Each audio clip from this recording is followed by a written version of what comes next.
Good afternoon. I am Pastor Kurt Traugott, currently serving Parma, Greece United Church of Christ. This is the first of midweek messages that I will be sharing with you on Wednesdays until our sequestering ends. The title of today's message, The Sabbatical and the Year of Jubilee. It was written by Pastor Mark Dupre, retired pastor of Christ Community Church in Brockport, which I have edited. It caught my attention because today we celebrate Earth Day, and at Parma, Greece, we celebrate Jubilee Sundays. God's law in ancient Israel had a rule about planting.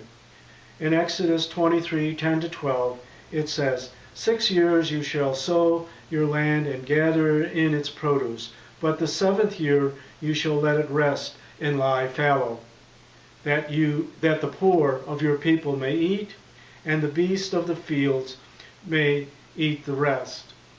In like manner you shall do with your vineyard and your olive garden. 6 days you shall do your work, and on the 7th day you shall rest.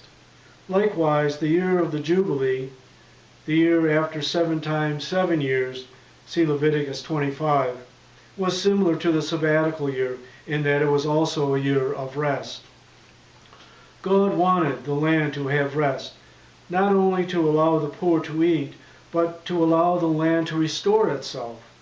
In the years before chemical fertilization was used, the land needed to build itself up again after years of use. One writer puts it this way: the core philosophy behind crop rotation is that letting the land lie fallow enables it to restore the minerals depleted by the crops. Crop rotation is all more important in the fields prone to depletion or where demanding crops have grown. Life has a way of depleting us. We are distracted and depleted by work, personal responsibilities, the demands of many other people. We have been stretched to where our love has sometimes grown small and our patience is thin. We have ignored little things because, after all, we have much bigger things to worry about and to do.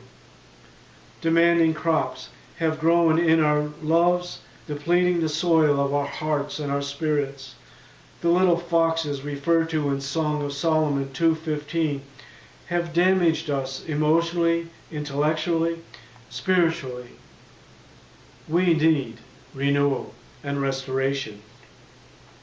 God, the great Redeemer, is using this time to restore our souls. We have been made still whether we wanted it or not.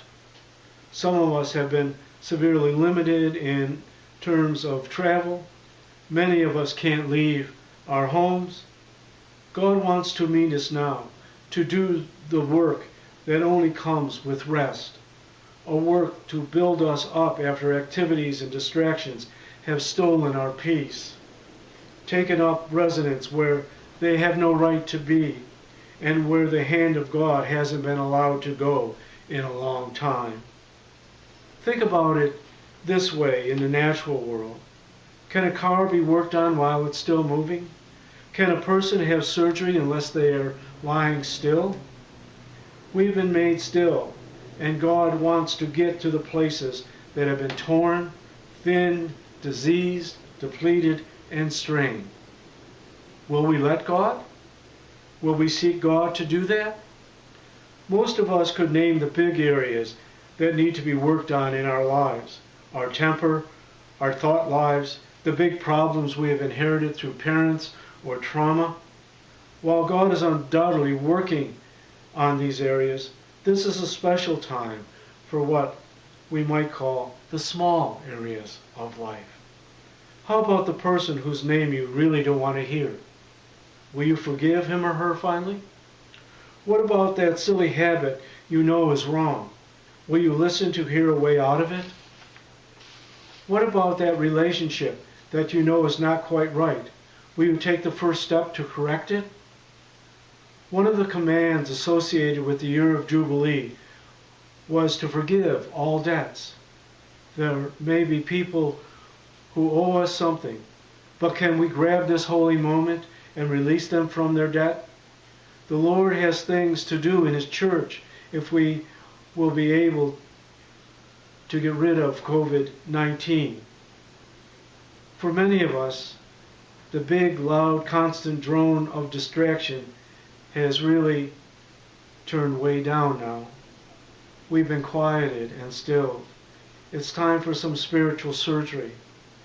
Things to be removed, things to be planted within us, things that need divine adjustment. The Lord has been prepping us all this time, whether we know it or not. Now we are on the operating table. Will we listen closely? Will we let the Holy One touch the tender areas of life? Will we be still and know He is God? Say yes, because there is grace there. Now may the blessings of God, Shalom, be with you until we meet again.